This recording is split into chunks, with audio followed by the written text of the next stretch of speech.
வாழ்க வையகம், வாழ்க வையகம், வாழ்க வளமுடன். எல்லாம் வல்ல இறைவா, மெய்ப்பொருளே, சுத்த வெளியே, சூழ்ந்தெழுத்தும் பேரியக்க பேராதார பேருந்து ஆற்றலே, பேரறிவே, அன்னைக்கு வணக்கம், தந்தைக்கு வணக்கம், அருளாய் நிறைந்துள்ள ஆசான் அருள் தந்தை வேதாத்திரி மகரிஷி அவர்களுக்கு வணக்கம். அன்பு குரல் யூடியூப் சேனல் அன்பர்கள் அனைவருக்கும் இனிய வணக்கத்தையும் வாழ்த்தினையும் தெரிவித்துக் கொண்டு இன்றைய சிந்தனைக்கு திட்டமிடல் என்ற தலைப்பில் சிந்திக்கலாம். பகுதி 2. இது எல்லாத்தையும் நாம் சரியாக புரிஞ்சுக்கிட்டு இந்த ஆன்மீக வாழ்க்கையில் நாம் முன்னேற்றம் காண்பது அப்படிங்கிறது ரொம்ப சுலபமான விஷயந்தான். ஆனால் என்ன, நாம் கொஞ்சம் அதற்கான முயற்சிகளை துரிதமாக ஆழமாக செய்ய வேண்டியது இருக்குது. விஷயம் என்னவோ சிம்பிள் தான், கஷ்டமெல்லாம் கிடையாது. மகரிஷி அதை சொல்கிறாங்க, என்னது, தோசை ஊற்றுறதை விட ரொம்ப ஈஸி இறைவனை புரிஞ்சுக்கிறது, இயற்கைன்ற பேராற்றலை புரிந்து கொள்வது. தோசை ஊற்றுறதை விட ஈஸி. ஏன்னா யாராவது தோசை ஊற்றி பழகணும் அப்படின்னா அது கரண்டியில் ஒட்டும், சரியாக ரவுண்டு வராது, எடுத்து திருப்பி போகிறதுக்குள்ளே பிஞ்சு கூட போகும். ஸோ அதை விட ஈஸி இறைநிலையை புரிந்து கொள்வது அப்படிங்கிறாங்க. அப்போ இதுக்கு சில விஷயங்கள் தடையாக இருக்குது. என்ன மகரிஷி இப்படி சொல்கிறாங்க, ஆனால் பார்த்தா நாம் மலை மாதிரி பிரச்சனைகள் குவிஞ்சு கிடக்குதுன்னு தான் தோணும். நாம் என்ன பண்ணுறோம், பிரச்சனைக்கு உள்ளே இருந்து பிரச்சனையை பார்க்கும்போது பிரச்சனை பெருசாக இருக்கும். பிரச்சனையை விட்டு வெளியே வந்துடுங்க, சிக்கலை விட்டு வெளியே வந்துடுங்க, அப்புறம் எல்லாமே சின்னதாக தான் இருக்கும். இந்த நீர்க்குமிழின்னு ஒரு படம், அதில் ஒரு காட்சியை வச்சுருப்பார் பாலச்சந்தர். ஒரு சின்ன கல் தான், தூக்கி கண்ணுக்கு பக்கத்தில் வைக்கும்போது இந்த உலகத்தையே அது மறைச்சிரும். கல்லை தூக்கி போட்டோம்னா அந்த உலகமே பளிச்சுன்னு தெரியும். அவ்வளோதான் விஷயம். பிரச்சனை என்ன பண்ணுறோம், கொண்டு வந்து பக்கத்தில் வச்சுக்கிறோம், அல்லது பிரச்சனைக்குள்ளே நாம் இருப்போம். அதனால தான் எல்லாம் பெருசாக இருக்குது, பிரம்மாண்டமாக இருக்குது. இதை தாண்டி இதை மீறி நான் எப்படி வாழ போகிறேன் அப்படிங்கிற மாதிரிலாம் தோணுது. ஆனால் அப்படிலாம் கிடையவே கிடையாது. தூக்கி பிரச்சனையை கீழே போட்டு வேடிக்கை பாருங்கள், அதை எப்படி சால்வ் பண்ணலாங்கிற சிஸ்டம், அறிவு நமக்குள்ளே ஆட்டோமேட்டிக்காக டெவலப் ஆகிடும். சரி, அவ்வளோதான், சிம்பிள். அப்போ எல்லா பிரச்சனைகள்லேருந்து முதல்ல நாம் வெளியே வந்துட்டோம் அப்படின்னா அதற்குண்டான தீர்வும் அங்கேயே இருக்கிறதுங்கிறது நமக்கு தெளிவாக புரிஞ்சிடும். வேறு எங்கேயோலாம் கிடையாது. எங்கே பிரச்சனை இருக்கிறதோ அதற்கான தீர்வும் அங்கேயே அது கூடையே இருக்குது. அவ்வளோதான். ஜஸ்ட்டு நாம் அதை ரெண்டுத்தையும் முடிச்சு போட்டு விட்டால் வேலை முடிஞ்சுது. இந்த பிரச்சனை அப்படியே ஆட்டோமேட்டிக்காக டெஸ்ட்ராய்டு ஆகிடும். ஸோ அதற்கான விஷயங்களெல்லாம் நாம் கொஞ்சம் கொஞ்சமாக பயிற்சி மூலமாக கற்றுக்குறோம், டெவலப் பண்ணிக்கிறோம். சரி, நாம் நம்மளுடைய ஆன்மீக வாழ்வியல் இதை பற்றிய ஒரு தெளிவை ஏற்படுத்தி கொள்வதற்காகவும் அதில் நம்முடைய செயல்பாடுகளை ஒழுங்குபடுத்துவதற்குமான ஒரு சிறப்பான முயற்சியில் நாம் நம்மை ஈடுபடுத்தி கொண்டிருக்கிறோம். இதையெல்லாம் நாம் எதை வச்சு பண்ண வேண்டியது இருக்குது, எதை வச்சு செஞ்சுக்கிட்டு இருக்கோம் அப்படின்னா, நம்முடைய மனதை வைத்து. நம்முடைய மனதிற்கு அதற்கான தகுதிகள் அப்படிங்கிறது ஒன்று வராத வரைக்கும் இந்த செயல்பாடுகளில் நமக்கு நாம் எதிர்பார்த்த அனுபவங்கிறது கிடைக்காது. முதல்ல நம்மளுடைய மனதை நாம் என்ன பண்ணணும், அதுக்கு தயார்படுத்தணும். மகரிஷி த சாஃப்ட் மைண்ட், முனை மனம்னு பேசுவாங்க. அந்த முனை மனம் என்பது உருவாகாத வரை நமக்கு இந்த ஒவ்வொரு இயற்கை நிகழ்ச்சியை பற்றியும் தெளிவாக உணர்ந்து கொள்வதற்கு அது மயக்கத்தை கொடுத்துக்கிட்டே தான் இருக்கும். இப்போ இந்த மனசுக்கு ஒரு ஷார்ப்னஸ் வரணும் அப்படிங்கும்போது நம்மளுடைய பழக்க வழக்கங்களை நாம் கொஞ்சம் கவனமாக இருந்து மாற்றிக்கணும், விழிப்பு நிலையோடு வச்சுக்கணும். எந்த ஒரு செயலை செய்யும் போதும் சும்மா விளையாட்டுக்காக செய்கிறேன், ஏதோ பழக்கத்துக்காக செய்கிறேன் அப்படிங்கிற மாதிரி இருக்கக்கூடாது. இதெல்லாம் மயக்கப்பதிவு. இது எதுக்காப்பா பண்ணுற, ஏன் செய்கிற, சும்மா டைம் இருக்குது அதனால் வாக்கிங் போகிறேன், டைம் இருக்குது உடற்பயிற்சி பண்ணுறேன், டைம் இருக்குது தியானம் பண்ணுறேன், இப்படிங்கிற மாதிரி இருக்கக்கூடாது. டைம் இருக்குது அப்படிங்கும்போது இதை நல்ல முறையில் பயன்படுத்துவதற்காக நான் என்னை இது மாதிரியான செயல்களில் ஈடுபடுத்தி கொள்கிறேன் அப்படின்னு சிந்திக்கிறதும் செயல்படுறதும் எப்படி இருக்குது? இல்லை எனக்கு ஃப்ரீ, ஒரு வாரம் ஃப்ரீ, ஆலியாருக்கு மௌனத்துக்கு போகலான்ட்டு இருக்கேன், அது எப்படி இருக்குது? இப்போ அது மாதிரி அப்போ நாம் எது மாதிரியான மனத்தன்மையோடு ஒரு செயலை நம்ம ஈடுபடுத்தி கொள்கிறோமோ அதே தன்மை வாய்ந்த ஆற்றலோடு மட்டும்தான் நம்முடைய உயிர் மனசு கனெக்ட் ஆக முடியும். த சயின்ஸ், அதுதான் உண்மை. இப்போ இதனால தான் மகரிஷி இந்த மனவளக்கலை பயிற்சியை எதற்காக நீங்கள் செய்கிறீர்கள், ஏன் செய்கிறீர்கள், எதனால் செய்கிறீர்கள் அப்படிங்கிற தெளிவோடு நீங்கள் செய்யணும். ஏதோ ஏனோ தானோன்னு பொத்தாம் பொதுவாலாம் நாம் நம்மளுடைய இந்த காலத்தை விரயமாக்கக்கூடாது, காலத்தை விரயமாக்கக்கூடாது. நம்முடைய மனதினுடைய தன்மையை சரியாக பாயிண்ட்டாக ஃபோக்கஸ் பண்ணிவிட்டு ஒர்க் பண்ணணும். அப்படிப்பட்ட அந்த மனோபாவத்துக்கு தான், அந்த மனோநிலைக்கு தான் எது கிட்டும் அப்படின்னா உயிர் சிக்கும். அந்த மனசு தான் போய் உயிர் மேலே நில்லுன்னா நிற்கும். அப்படி இல்லாட்டி அது வாட்டில் அது பழக்கத்திலேயே ஓடிட்டு. இப்போ பழக்கம் சார்ந்த தன்மைகள்லேருந்து நாம் கொஞ்சம் மாறிக்கும். விழிப்பு நிலையோடு ஒவ்வொரு செயலையும் செய்யணும். விழிப்பு நிலையோடு செய்யும், அயரா விழிப்பு நிலையோடு செய்யும். விளக்கம் விழிப்பு நிலை, அயரா விழிப்பு நிலை. இப்போ இந்த ஸ்டேஜெல்லாம் நாம் என்ன பண்ணணும்? தாண்டி வரணும். இதெல்லாம் நாம் தாண்டி வர்றதுக்குண்டான எல்லா விஷயமும் நமக்குள்ளே இருக்குது, இல்லாமல்லாம் இல்லை, இருக்குது, எல்லாம் இருக்குது.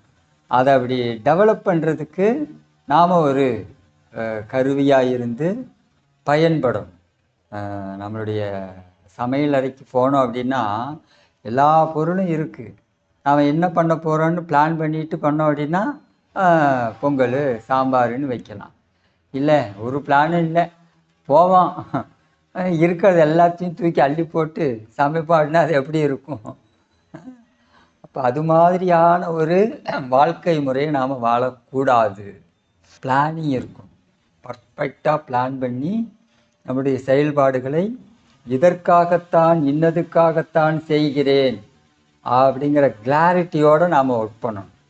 அந்த கிளாரிட்டி நமக்குள்ள நாளுக்கு நாள் பல விஷயங்களை புரிய வைக்கும். இதை தான் மகரிஷி இயங்கி பெருகிய தன்மைன்னு சொல்லுவாங்க. இயங்கி பெருகிய தன்மை. இந்த மனம் இந்த நிலையில், இந்த தன்மையில் இருந்து இயங்கியதால் பெருகிய தன்மை. இந்த உடல் இந்த தன்மையோடு, இந்த நிலையில் இயங்கி பெருகிய தன்மை. இந்த உயிர் இந்த தரத்தோடும் தன்மையோடும் இருந்து இயங்கி பெருகிய தன்மை. இது எல்லாத்தையும் ஒட்டுமொத்தமாக சேர்க்கும்போது தான் த நாலேஜ், அறிவு, இறை சார்ந்த அறிவு. எல்லாமே பாருங்க அறிவு தான். அறிவு இல்லாமல் எதுவுமே, எந்த ஒரு நிகழ்ச்சியுமே கிடையாது. எப்படி காந்தம் இல்லாமல் எதுவும் இல்லையோ, எப்படி உயிர் துகள் இல்லாமல் எதுவும் இல்லையோ, எப்படி இறைநிலை இல்லாமல் எதுவும் இல்லையோ, எல்லா இடத்திலும் நீக்கமர நிறைந்த பொருளாக அறிவும் இருக்கிறது. அறிவும் இல்லாமல் இது எதுவுமே கிடையாது. ஆனால் இந்த அறிவு எப்படி இருக்குது அப்படின்னா, அது அதற்குள் அது அதுவாக இருப்பது அறிவு. அது அதுக்குள்ளார அது அதுவாக இருக்கிறது. அப்போ நமக்குள்ள அந்த அறிவு எப்படி இருக்குது அப்படின்னா, நம்மளை மாதிரியே அந்த அறிவு இருக்கு. அப்போ நம்மளை நாம் எப்படி மாற்றிக்கிறோமோ அதுக்கு தகுந்த மாதிரி இந்த அறிவை என்ன பண்ணும்? அதை மாற்றிக்கொள்ளும். அப்போ விஷயம் எங்கே இருக்குது அப்படின்னு பார்த்தா நம்மக்கிட்ட தான் இருக்குது. நம்முடைய மனதினுடைய தன்மையை உயர்த்தும் போது உள்ளே இருக்கக்கூடிய அறிவினுடைய தன்மையும் உயரும். நம்முடைய மனதினுடைய தன்மையை மாற்றிக்கொள்ளும் போது உள்ளே இருக்கக்கூடிய உயிரினுடைய தன்மையும் மாறும். அப்போ வெளியிலிருந்து ஒர்க் பண்ணக்கூடிய இந்த மனம், இந்த பொருள் எது மாதிரி இயங்குகிறதோ அது மாதிரி உள்ளே இருக்கக்கூடிய பொருளும் மாறுது, வெளியே இருக்கக்கூடிய பொருளோடையும் இணைய முடிகிறது. இப்போ எல்லா சிஸ்டமும் ஒர்க்கும் சரியாதான் நடந்துகிட்டு இருக்கு. நாம தான் இந்த இடைப்பட்ட பொருளை, எல்லாத்தையும் இணைக்கக்கூடிய பொருளாக இருக்கக்கூடிய இந்த மனசை எப்படி பயன்படுத்தணுமோ அப்படி பயன்படுத்தக்கூடிய வித்தை தெரியாததால், வித்தை தான் மனதை பயன்படுத்தக்கூடிய வித்தை. இந்த வித்தை தெரியாததுனால என்ன பண்ணிக்கிறோம், மனசையும் போட்டு கன்ஃபியூஸ் பண்ணி, அது சார்ந்த உடம்பையும் உயிரையும் போட்டு கன்ஃபியூஸ் பண்ணி, பாவம் எந்த வகையிலையும் நம்மளை காப்பாற்ற முடியாத அளவுக்கு இறைவனையும் போட்டு குழப்பி வைக்கிறோம். பக்தி மார்க்கத்தில் ஒரு விஷயத்தை சொல்லுவாங்க, ஒரு கதை தான், ஆனால் பொருத்தமாக இருக்கும். சிவனும் பார்வதியும் 2 பேர் இருக்காங்க. சிவன் பக்தன் ஒருத்தர் என்ன பண்ண போகிறாரு, அவருக்கு வாழ்வியல் முறையில் சரியான பிரச்சனைகள் குழப்பங்கள் எதுவுமே செட்டில் ஆகலைன்னு விரக்திக்கு போயிட்டார். விரக்திக்கு போய் என்ன பண்ண போகிறாரு, தற்கொலை பண்ணிக்கிறதுக்காக முயற்சி பண்ணுறாரு.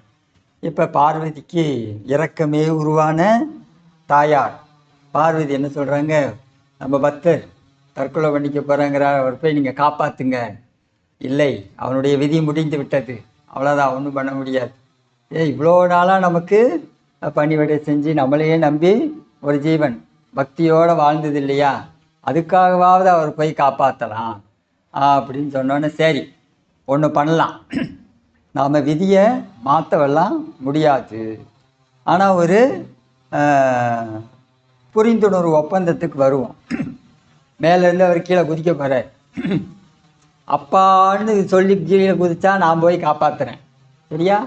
அம்மான்னு சொல்லி குதிச்சா நீ போய் காப்பாற்று. சரி, 2 பேரும் எப்படியாவது ஒருத்தன் காப்பாற்றிடலாங்கிற முடிவுக்கு வந்துட்டாங்க. இவர் மேலேருந்து குதிச்ச மனுஷன் ஐயோ சொல்லிட்டு விழுந்தார். அவர் 2 பேருமே என்ன பண்ண முடியல, காப்பாற்ற முடியலை. இதுதான் நம்மளுடைய மனதை நாம் இறைவனால் கூட காப்பாற்ற முடியாத அளவுக்கு வச்சிருக்கோம்.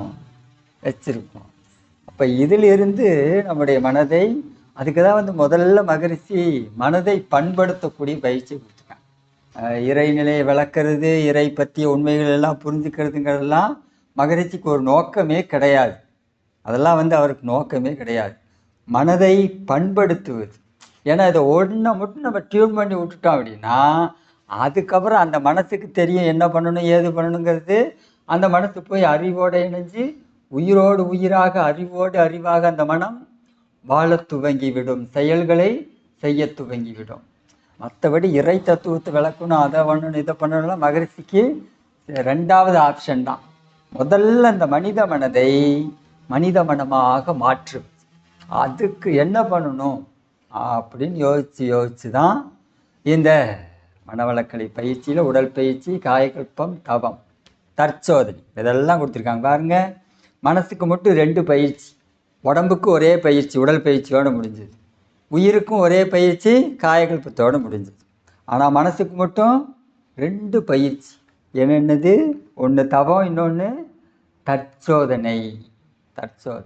அப்போ தற்சோதனை செய்து இந்த மனதை நாம் முழுமைப்படுத்திட்டோம் அப்படின்னா, இந்த மனதை வைத்துக்கொண்டு எல்லாத்தையும் புரிஞ்சுக்கிறத மாற்றி புரிஞ்சுக்க மாட்டோம். மகரிஷி ஒரு வார்த்தை சொல்கிறாங்க இல்லையா, உள்ளதை உள்ளவாறு உணர்தல். நாம் ஒரு விஷயத்தை மாற்றி அட்ரஸ் பண்ணிட்டோன்னு வச்சுக்கோங்க, நாம் அந்த பொருளோடு தொடர்பு கொள்ளக்கூடிய முறையும் என்ன ஆகும், மாறிடும். தரம் மாறும், தன்மை மாறும், அதுக்கு தகுந்த மாதிரி விளைவும் மாறிடும். அதனால தான் மகரிஷி இந்த வார்த்தையை கொடுத்தாங்க, உள்ளதை உள்ளவாறு உணர்தல், அதுவை அதுவாக உணர்தல். அதை புரிஞ்சுக்கணும். நாம் ஒரு விஷயத்தை மாற்றி புரிஞ்சுக்க கூடாது. அப்படி மாற்றி புரிந்து கொள்கிறோம் அப்படின்னா முதல்ல அந்த மனசை நாம் என்ன பண்ணிடணும், சரி பண்ணிடணும். அப்படிப்பட்ட ஒரு மனம் எனக்கு இருக்கக்கூடாதுங்கிற தீர்மானத்துக்கு வந்தோம். முதல்ல இந்த மனசை நாம் மாற்றணும். உள்ளதை உள்ளவாறு உணரக்கூடிய மனதின் தன்மையை உயர்த்துவதற்கு முதல்ல நாம் பிளான் பண்ணிக்கணும். அந்த பிளானில் நாம் கரெக்டாக நம்மளுடைய மனசை ஃபிக்ஸ் பண்ணிட்டோம் அப்படின்னா, அதுக்கப்புறம் இந்த மனதை கொண்டு சரியான முறையில் எல்லாத்தையும் தெளிவாக உணரணும். ஏன்னா இடைப்பொருள் இதுதான். இப்போ இந்த மனதினுடைய தன்மையை உயர்த்துவதுங்கிறதுல நாம் கவனமாக இருக்கணும். எல்லாமே பாருங்க இந்த மனதின் வழியாக தான் நடக்குது. கொடுக்கல் வாங்கல், வரவு செலவு எல்லாமே இந்த மனசு வழியாக தான் நடக்குது. அப்போ இந்த மனசை மட்டும் நாம் நல்லபடியாக வச்சுக்கிறதுக்காக தான் நம்மளுடைய இந்த மௌனத்திலலாம் நம்ம ஈடுபடுத்திக்கிறோம். நம்மளுடைய செயல்பாடுகளை எல்லாம் இதை நோக்கி நகர்த்திக்கிறோம்.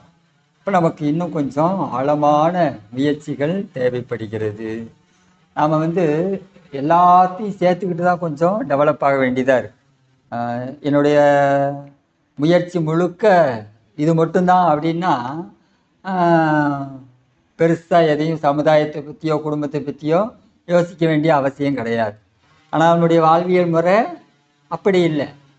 குடும்பமும் முக்கியம், நாமளும் முக்கியம், சமுதாயமும் முக்கியம். அப்போ நம்மளுடைய வாழ்வியல் முறையில் இது எல்லாத்துக்கும் தொடர்பு இருக்குது.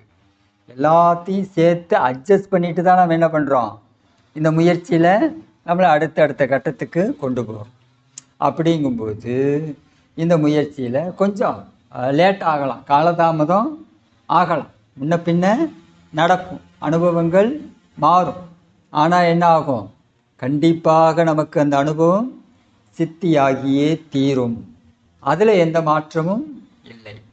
நம்முடைய மனதை மட்டும் நாம் இப்போ வச்சுக்கணும், விழிப்பு நிலையோடு வச்சுக்கணும், அயரா விழிப்பு நிலையோடு இருக்கும். இந்த அயரா விழிப்பு நிலை எப்போது உருவாகும் அப்படின்னா, நாம் ஒரு இடத்துக்கு போய் தூங்கி தூங்கி பழகியிருக்கோம் இல்லையா. ஆல்பாவுக்கு போனோம் அப்படின்னா தூங்கிடும். ஆல்பாவை எப்பெல்லாம் நம்ம கிராஸ் பண்ணுறோமோ தூங்கிடும். அப்போ ஆல்பாவுக்கு இனிமேல் போய் முதல்ல இந்த தூக்கப்பதிவை மாற்றணும். மேல்பதிவு இல்லை, நான் தூங்கக்கூடாது, உயிரை பற்றியும் உயிரினுடைய தன்மையை பற்றியும் புரிஞ்சுக்கிறதுக்காக தான் தவம் பண்ணுறேன் அப்படின்னு தூங்காமல் என்ன பண்ணணும், தவம் பண்ணி பழகணும். அப்படி தூங்காமல் இருந்து தவம் பண்ணி அந்த இடத்துல மேல்பதிவு கொடுத்து ஆல்பாவை விழிப்பு நிலைக்கு தயார்படுத்திட்டோம் அப்படின்னா, அதுக்காக நாம் தீட்டாவிலையும் டெல்டாவிலையும் ஈஸியாக நம்மளுடைய சாம்ராஜ்யத்தை விரிவாக்கம் செய்து கொள்ளலாம். கொஞ்சம் இந்த ஆல்பா சிரமந்தான். ஆல்பா தான் என்ன பண்ணுது, அப்படி என்ட்ரி ஆகும்போதே ஆட்டோமேட்டிக்காக உடல் செல்லு பாடி எல்லாம் தூக்கம் அப்படின்னு போயிடுது. ஸோ அது அப்படி தான் இருக்கும். ஏன்னா அது என்ட்ரி கொடுத்து நாம் தூங்கி தான் பழகி இருக்கோம். அதனால் அப்படி தான் இருக்கும். இதை மகரிஷி என்ன சொல்கிறாங்க, உள்ள இருக்கிறத அப்படியே ஏற்றுக்கங்க, இருக்கிற சூழ்நிலையை அப்படியே மனமுவந்து ஏற்றுக்கொள்ளுதல். இந்த வார்த்தை தான் சிறப்பு மிக்க வார்த்தை. மனமுவந்து இருக்கிற சூழ்நிலையை அப்படியே ஏற்றுக்கொள்ளுங்கள். இப்போ வேண்டா வெறுப்பாவோட ஒரு விஷயத்தை ஏற்றுக்கிறோன்னு வச்சுக்கோங்க, என்ன நடக்கும், வெறுப்புத்தன்மையோடு கொண்டு போய் நம்ம உள்ளுக்குள்ளே ஒரு விஷயத்தை வைக்கும்போது அது உள்ளே இருந்துட்டு சும்மாவாக இருக்கும். அப்பப்போ அது வெளியே வரும், எட்டி பார்க்கும், நமக்கு அந்த வெறுப்புத்தன்மை வந்துக்கிட்டே இருக்கும். அதனால தான் என்ன செஞ்சாலும் என்ன பண்ணாலும் என்ன பண்ணக்கூடாது, வெறுப்புத்தன்மையோடு எதையும் சகிச்சுக்கிட்டு இருக்கேன் அப்படிங்கிற மாதிரி இருக்கக்கூடாது. சகித்து கொள்வதில் அதே மாதிரி தான். சரி, ஒன்றும் பண்ண முடியாது, சகிச்சுக்கிட்டு இருக்கிறேன் ஏனோ தானோ அப்படிங்கிற மாதிரி இருக்கக்கூடாது. மனமுவந்து ஏற்றுக்கணும். ஒருத்தங்க தவறு பண்ணுறாங்க அப்படின்னா வேணும்னே பண்ணலாம், அல்லது அவங்களுக்கே தெரியாமல் பண்ணலாம். இந்த ஒரு சூழ்நிலையை நான் எப்படி இருந்து ஏற்றுக்கொள்கிறேனோ அதுக்கு தகுந்த மாதிரி என்னுடைய உயிரின் தன்மை, உடலின் தன்மை, அறிவின் தன்மை, மனதின் தன்மை உயரும் அல்லது தாழும். இந்த ரெண்டு வேலையும் நடக்கும். நம்மை சுற்றி நம்மளுடைய வாழ்க்கை சூழ்நிலையில் நடைபெறக்கூடிய நிகழ்ச்சிகள் அனைத்தையும் நாம் எது மாதிரியான மனோபாவத்தோடு இருந்து ஏற்றுக்கொள்கிறோமோ அல்லது தொடர்பு கொள்கிறோமோ அதற்கு தகுந்த உயிரின் தன்மை, அறிவின் தன்மை, மனதின் தன்மை இவைகள் ஏற்றத்தாழ்வுகளை உணரும், அனுபவமாக பெறும். அப்படிங்கும்போது இந்த இடத்த நாம் என்ன பண்ணணும், ரொம்ப கேர்ஃபுல்லாக டீல் பண்ணணும் இல்லையா? அதனால தான் இருக்கிறத அப்படியே ஏற்றுக்கங்க. மற்றவங்க அப்படி இப்படின்னு தான் சமுதாயத்தில் இருப்பாங்க. இதில் நான் எப்படி இருக்கேன், அதுதான் என்னுடைய வாழ்வின் நோக்கம். இப்போ இந்த மாதிரியான மனோபாவத்தோடு நம்முடைய செயல்பாடுகளை நாம் ஒழுங்குபடுத்திக்கும் போது நம்முடைய மனதிற்கு அந்த தன்மை உயரும், தரம் உயரும். என்ன ஆனாலும் சரி, நம்முடைய தகுதியை மட்டும் நாம் என்ன பண்ணக்கூடாது, இழந்து விட கூடாது. தகுதியை மட்டும் விட்டுறாதீங்க. இறைவன் நம்மளை எந்த இடத்துல எதுக்காக பயன்படுத்துமோ அந்த இடத்துல அவன் சரியாக பயன்படுத்துவான். எதை நம்ம கரெக்டாக ஃபாலோ பண்ணால், தகுதியை ஃபாலோ பண்ணணும். தகுதியை மட்டும் நாம் இழந்து விடக்கூடாது. மனம் எப்படி இயங்க வேண்டுமோ அந்த தகுதியை இழந்து விடக்கூடாது. உடல் எப்படி இயங்க வேண்டுமோ அந்த தகுதியை உடல் இழந்து விடக்கூடாது. உயிர் எப்படி இயங்க வேண்டுமோ அது மாதிரி இயங்கணும். அதுதான் அந்த தகுதியை உயர்த்தி கொள்ளுதல். தகுதியை உயர்த்திக்கங்க. நம்மளுடைய எண்ணம், சொல், செயல் வழியாக மீண்டும் மீண்டும் பாவ பதிவுகளை ஏற்படுத்திவிட கூடாது. அந்த பாவப்பதிவுகளிலிருந்து கொஞ்சம் கொஞ்சமாக நாம் வெளியே வர்றதுக்கான செயல்பாடுகளில் நாம் நம்மளை ஆழமாக ஈடுபடுத்திக்கணும். அப்படி போகிற வழியில் அப்படி இப்படின்னு நம்மளை டைவெர்ட் பண்ணுறதுக்கு நிறைய சூழ்நிலையெல்லாம் உருவாகும். அப்படி உருவாகிறது எல்லாம் நாம் என்ன பண்ணணும், கவனத்தோடு இருந்து கடந்து போகணும். சில வினைப்பதிவுகள் நம்மை கடந்து போகும். சில வினைப்பதிவுகளை நாம் கடந்து போக வேண்டும். கடந்து போக விடுவோம். கடந்து போக வேண்டியதை கடந்து போவோம். ஆனால் கடந்து போகிறதெல்லாம் என்ன பண்ணக்கூடாது, இழுத்து பிடிச்சி வச்சுக்கக்கூடாது. அதில் எது வேணாலும் இருக்கலாம். நமக்கு பிடிச்ச ஒரு விஷயத்த இறைவன் இன்னைக்கு டெலீட் பண்ணுறதா முடிவு பண்ணிட்டான்னு வச்சுக்கோங்களேன். உங்களுக்கு எது விருப்பமோ, நீங்கள் எதன் மீது உங்களுடைய பற்றுக்களை வைத்திருக்கிறீர்களோ, ஆசையை வச்சுருக்கீங்களோ, அதை இன்னைக்கு டெலீட் பண்ணுறதா இறைவன் முடிவு பண்ணிட்டான். இப்போ உங்கள்கிட்ட ஒப்பீனியன் கேட்பான், இதை நான் இன்றைக்கி டெலீட் பண்ண போகிறேன், நீ என்ன பண்ணுற, சம்மதிக்கிறியா இல்லையா அப்படின்னு. நீங்கள் யோசிச்சிங்கன்னு வச்சுக்கோங்க, அப்போ அவன் என்ன பண்ணுவான், தெரிஞ்சு போயிடும் அவனுக்கு. சரி, இது ஒன்றும் வேலைக்கு ஆக போகிறது கிடையாது, சரி வச்சுக்கிட்டு வாழு, இருக்கிற வரைக்கும் இருந்துட்டு அதுக்கப்புறமா வா அப்படின்னு விட்டுட்டு போயிடுவான். ஒரு கதை ஒன்று இருக்குது. ஒரு கோயிலில் புதுசாக கட்டின கோயில், கும்பாபிஷேகம்லாம் பண்ணி உச்சிகால பூஜையெல்லாம் முடிச்சுட்டு எல்லாம் கிளம்பி போயிட்டாங்க. இப்போ இந்த கோயிலில் இருக்கக்கூடிய கர்ப்பகிரகத்தில் இருக்கக்கூடிய சிலையும் இந்த நிலக்கல்லுன்னு சொல்லுவோம், ஒரு அடி உயரத்துக்கு கல் வச்சுருப்பாங்க, தாண்டிட்டு தான் நம்ம போயிருப்போம். அந்த 2 கல்லும் பேசிக்கிச்சான், என்ன, நேற்று வரைக்கும் நீயும் நானும் இதே மலையில் ஒன்றா தான் இருந்தோம், இன்னைக்கு உனக்கு அலங்காரம் பண்ணுறாங்க, அபிஷேகம் பண்ணுறாங்க, கையெடுத்து வணங்குறாங்க, ஆனால் என்ன போட்டு மிதிக்கிறாங்க அப்படின்னு சொன்னிச்சான். அப்போ அந்த கர்ப்பகிரகத்தில் இருக்கிற அந்த கல் பேசிச்சான், திருப்பி என்கிட்ட கேட்டார், உன்னிடம் இருக்கக்கூடிய தேவையில்லாதவற்றையெல்லாம் நான் நீக்கப் போகின்றேன், இதற்கு நீ சம்மதிக்கிறாயா அப்படின்னு கேட்டார். தேவையில்லாத நீக்க போகிறீங்களா, சரி தேவையில்லாத தானே, நான் சம்மதிக்கிறேன் அப்படின்னு சொன்னேன். இப்போ அதே சிற்பி உங்ககிட்டையும் வந்தாரா, ஆமாம் வந்தார். கேட்டாரா, ஆமாம் கேட்டார். நீ என்ன சொன்ன, அதெல்லாம் முடியாதுன்னு சொன்னேன், அதனால தான் நீ அங்கே இருக்க, நான் இங்கே இருக்கேன் அப்படின்னுச்சு. அப்போ இறைவன் நம்மகிட்ட இருக்கிற தேவையில்லாதெல்லாம் டெலீட் பண்ணுறேன் அப்படின்னா நாம் என்ன பண்ணணும், தெரியுன்னு அதுக்கு ஒத்துக்கணும். அதை விட்டுட்டு இல்லை முடியாது அப்படின்னா நாம் அது மாதிரி தான் சிரமங்களையும் சிக்கல்களையும் சந்தித்துத்தான் ஆக வேண்டும். தேவையில்லாததெல்லாம் விட்டுருங்க. மகரிஷி எல்லாத்தையும் லிஸ்ட்டு போட்டு கொடுத்துட்டாங்க. முறையற்ற பால் கவர்ச்சி, உயர்தாழ் மனப்பான்மை, வஞ்சம், பேராசை, சினம், இதெல்லாம் தேவையில்லாதது. இப்போ இது எல்லாத்தையும் விட்டுட்டு அன்பும் கருணையுமாக வாழ்கிறதுக்கு நிறைமனம், சகிப்புத்தன்மை, ஈகை, கற்பு, சமநீர், நிறை, உணர்வு, மன்னிப்பு, இந்த கேட்டகரி தான் நாம் வாழ வேண்டிய பகுதி. ஆனால் இதை விட்டுட்டு எதில் வாழ்ந்துட்டுருக்கோம், பேராசை, சினம், கடும்பற்று, முறையற்ற, பால் கவர்ச்சி, உயர்தாழ்வு மனப்பான்மை, வஞ்சம், இதெல்லாம் அஞ்சறிவோட கேரக்டர். இதெல்லாம் விளங்கின தன்மையினுடைய வாழ்வியல் முறை. ஆனால் நாம் இங்கே யாருக்கு வந்து உக்காந்துக்கிட்டு நாம் இங்கேயும் பேராசை சினம்னு போனால், இப்போ நிறைமனம், சகிப்புத்தன்மை, ஈகை, கற்பு, சமநீர், நிறை உணர்வு, மன்னிப்பு, இதுதான் நம்மளுடைய வாழ்வியல் முறை. இப்போ இதிலேருந்து நாம் இந்த பக்கம் டிரான்ஸ்ஃபர் ஆகி வர்றதுக்கு அவன் சில முயற்சிகளை எடுக்கும்போது நாம் அந்த இடத்துல சரின்னு சம்மதிச்சிடணும். நம்மிடம் இருக்கக்கூடிய தேவையில்லாததெல்லாம் போகும். சில சமயங்கள் சில விஷயங்களை நாமளாக வெளியே தள்ள வேண்டியதும் இருக்கும். ரெண்டுமே இருக்குது. போக வேண்டியதை போக விடணும், தள்ள வேண்டியதை தள்ளணும். அப்படி இருக்கிற முறை தான் நம்மளுடைய இந்த வாழ்க்கை சிறப்பான நிலைக்கு தயாராகும். நம்முடைய உயிர் தயாராகும். நம்மளுடைய வெளியில் நாம் என்ன பண்ணுறோம், வாசமாக கமன்னு இருக்கிற மாதிரி வாழணும்னு நினைக்கிறோம் இல்லையா? அந்த உடல் மணக்கணும் அப்படின்னு நினைக்கிறோம் இல்லையா? அதே மாதிரி நம்முடைய உயிர் மணக்க வேண்டும், நம்முடைய மனம் மணக்க வேண்டும்.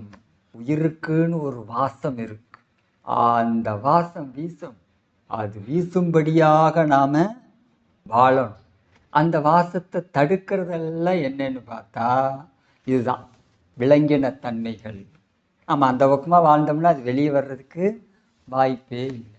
நம்ம இந்த பக்கம் இதுதான் நம்மளுடைய கேரக்டர், இதுதான் நம்மளுடைய தன்மை.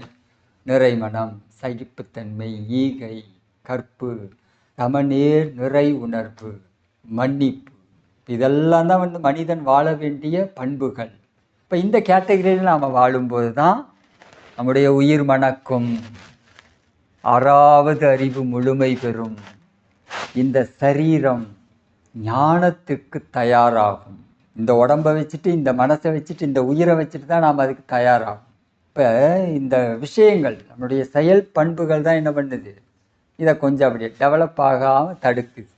அதை நாம் என்ன பண்ணணும், மாற்றிக்கணும். நாம் வந்து எப்போ எங்கே தவத்தில் உக்காந்தாலும் சரி உடம்பை வந்து லேசாக வச்சுக்கோங்க. உடம்பு வந்து அப்படி ஃப்ரீயாக இருக்கும். வாட்டர் பெட் இருக்கு இல்லையா? இப்போ வாட்டர் பெட்டில் நாம் போய் படுத்துருக்கோன்னு வச்சுக்கோங்க. ஒரு பக்கம் அப்படி அழுத்தி விட்டோன்னா என்ன ஆகும், உள்ளுக்குள்ளே ஆடுற தண்ணிக்கு தகுந்த மாதிரி நம்முடைய உடம்பு அசையும் இல்லையா? அது மாதிரி இருக்கணும். நாம் எங்கே தவத்தில் உக்காந்தாலும் உடம்பு அப்படி இருக்கணும். அப்படி லேசாக காற்று வந்து பட்டால் கூட என்ன பண்ணணும், உடம்பு அப்படி ஆடணும். அந்தளவுக்கு உடம்பை லேசாக வச்சுக்கோங்க, மனசை லேசாக வச்சுக்கோங்க. உடல் இறுக்கம், மன இறுக்கம் இல்லாமல் நாம் உட்காந்துருக்கும்போது தான் இந்த ஊடுருவக்கூடிய தன்மைன்னு ஒன்றுக்கு நாம் இடம் கொடுக்குறோம். எதுக்காக நாம் இப்படி உட்காந்து தவம் பண்ணணும் அப்படின்னா, ஊடுருவும் ஆற்றல்னு ஒன்று இருக்கு இல்லையா? நம்ம டைட்டாக உட்காந்துருந்தோன்னு வச்சுக்கோங்க, மோதுதல் சிதறுதல் தான் நடக்கும், ஊடுருவாது. அப்படி ஊடுருவணும் அப்படின்னா நாம் அதுக்கு இடம் கொடுக்கணும். உடல் ரீதியாக, மனோ ரீதியாக இடம் கொடுக்கணும். ஸோ அந்த முறையில் நாம் இப்போ நம்மளை தயார் பண்ணிக்கலாம். இப்படி மாற்றிக்கிறதற்கான பயிற்சியில் நாமும் நம் குடும்பமும் இந்த மனவளக்கலை பயிற்சியை நிறைவாக செய்து வளமோடு வாழ்வோம் என்று கூறி, இதனுடைய தொடர்ச்சியை அடுத்த பகுதியில் தொடர்வோம். இந்த சிந்தனை உங்களுக்கு பிடிச்சிருந்ததுன்னா நம்முடைய யூடியூப் சேனலை சப்ஸ்கிரைப் பண்ணிக்கோங்க. தெரிந்த அன்பர்களுக்கு ஷேர் பண்ணுங்கள். இந்த சிந்தனை பற்றிய கருத்துக்கள் வரவேற்கப்படுகின்றன. நன்றி, வாழ்த்துக்கள், வாழ்க வளமுடன்.